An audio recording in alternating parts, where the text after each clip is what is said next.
नमस्कार। दीपावली या दिवाली हमारे देश का बहुत ही बड़ा त्योहार माना जाता है। सभी दिवाली के दिन अपने घर को फूल और दियों से सजाते हैं। चारों ओर खुशी का माहौल होता है। धनतेरस इस 5 दिन के त्योहार का पहला दिन माना जाता है। धनतेरस 2 शब्दों को जुड़कर बना है, धन और तेरस। धन मतलब पैसा और तेरस मतलब 13। धनतेरस से जुड़ी अनेक प्रचलित कथाएं हैं। उनमें से एक कहानी है देवी लक्ष्मी की।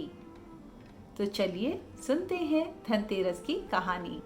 कहते हैं कि भगवान विष्णु एक बार धरती की सैर करना चाहते थे और जब उन्होंने यह बात देवी लक्ष्मी को बताई तो उन्होंने सोचा कि क्यों ना मैं भी इनके साथ धरती की सैर कराऊं।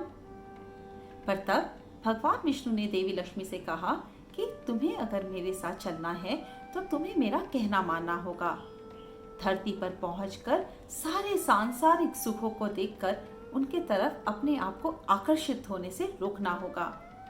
देवी लक्ष्मी मान गई और अब वह दोनों धरती पर पहुंचे।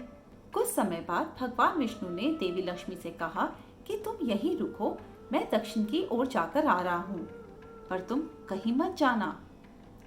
देवी लक्ष्मी वहीं रुक गई, पर कुछ समय बाद ही देवी लक्ष्मी की उत्सुकता बढ़ी। उन्होंने सोचा कि श्रीहरि दक्षिण की तरफ आखिर गए क्यों हैं?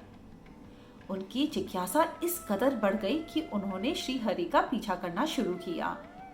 और जब वह श्रीहरि का पीछा कर रही थी तब उनकी नजर पीले पीले सरसों के लहराते खेतों पर पड़ी।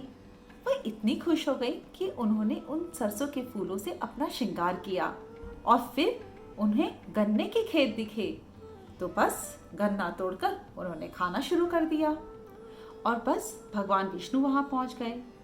देवी लक्ष्मी को वहां देखकर वो बहुत क्रोधित हुए। उन्होंने उनसे कहा कि उन्होंने उनका विश्वास तोड़ा है, उनकी आज्ञा का पालन नहीं किया और तो और उन्होंने किसान के खेत से गन्ने और सरसों के फूलों को भी चुराया। और तभी भगवान विष्णु ने देवी लक्ष्मी को श्राप दिया कि उन्हें 12 वर्ष तक किसान की सेवा करनी होगी। और यह कहकर वह अकेले वैकुंठ लौट गए। देवी लक्ष्मी किसान के घर रुक गई। 12 वर्ष तक उन्होंने किसान के खेत पे काम किया। अब देवी लक्ष्मी तो धन की देवी हैं। किसान के खेत में जब उन्होंने काम किया तो किसान बहुत अमीर हो गया, उसका घर धन से भर गया।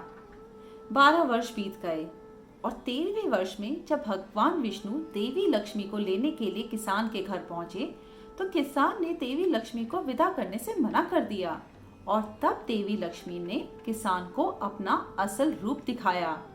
उन्होंने किसान से कहा कि अब 12 वर्ष बीत चुके हैं और वह धरती पर अब और नहीं रुक सकती और उन्हें वैकुंठ जाना ही होगा।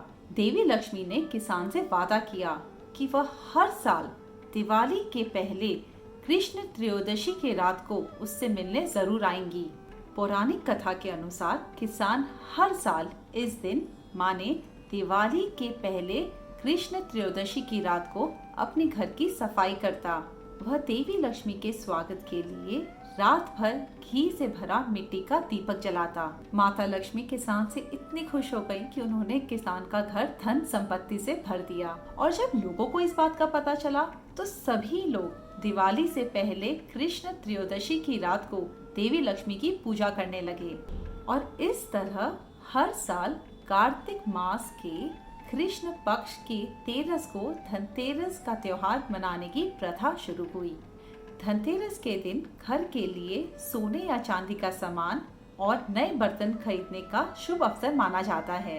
देवी लक्ष्मी की पूजा की जाती है और रात भर देवी लक्ष्मी के लिए एक घी का दीपक जलाना शुभ माना जाता है। दीपक की रोशनी समृद्धि, स्वास्थ्य और लंबे जीवन का प्रतीक है। तो यह थी धनतेरस की कहानी। आशा है आपको पसंद आई होगी। जल्द ही एक और मनोरंजक कहानी लेकर लौटूंगी। नमस्कार।